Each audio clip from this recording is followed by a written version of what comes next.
Hey YouTube, it's Alicia Burton, and I have another part two to LA Colors of some new products of LA Colors that I got, but they're old products repackaged, and it's the LA Colors 12 eyeshadow palette in urban and traditional, and I also have some swatches on my hand.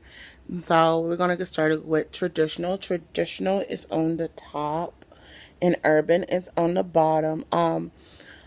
With the traditional one, I feel like you will have to build the color up to get the pigment payoff. It is pigmented with some of the colors, but the two matte colors, if you see on my hand over here, you can't hardly see the pigmentation of those two matte colors.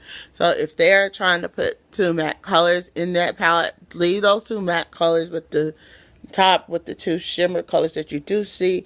I mean, I feel like it works. Those colors actually do work.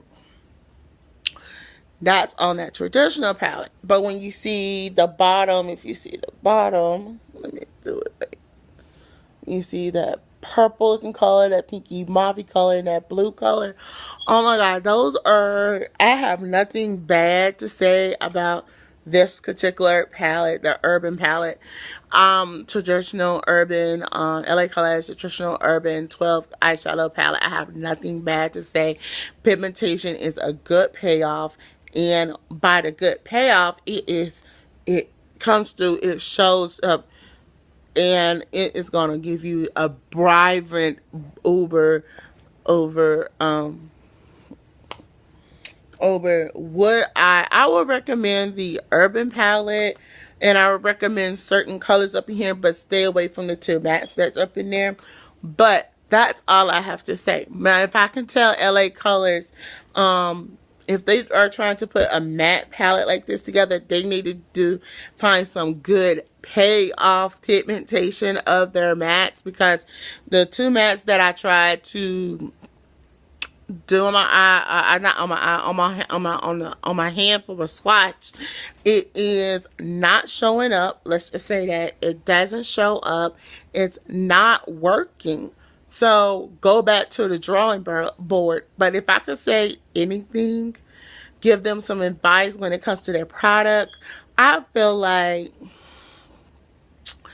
we do need a LA Color a four palettes. Let's just say we need four palettes just like this one, because these are the last two that I have. And I'm just going to say this: you need to do a all matte eyeshadow based off of these same colors, but in a different form and giving them a different name. But I remember these colors from when I was real young, when I was in high school, and I wore them.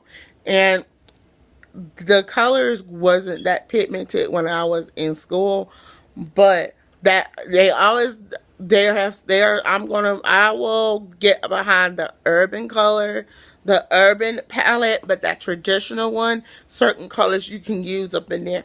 But I'm going to say, if they came out with a 12 color matte eyeshadow, I feel like they need to work with some of these.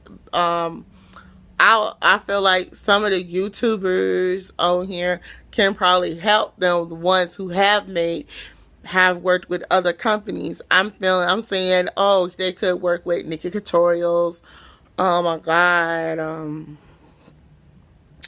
Work with Platinum D.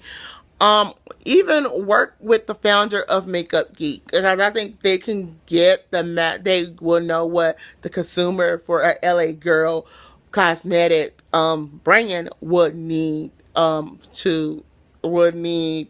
for the matte palette. But I feel like at the moment that traditional one, the two mattes they got in there, doesn't work. It doesn't show up at all. Like I said, you cannot even, it's barely showing up on my hand, and I put a lot of eyeshadow primer on my hand. That's that. Now, do I feel that it's a lot? Yeah. But I will say this.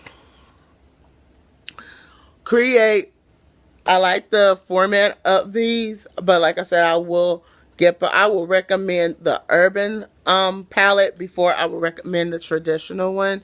But I'm gonna say like I'm keeps alliterating.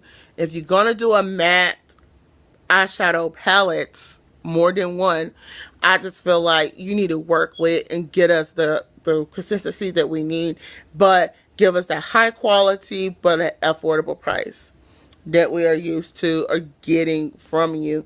But my thing is, I will recommend the Urban Decay Urban palette over the traditional palette. I'm Alicia Burton. Don't forget to thumbs up this video, comment below, and subscribe.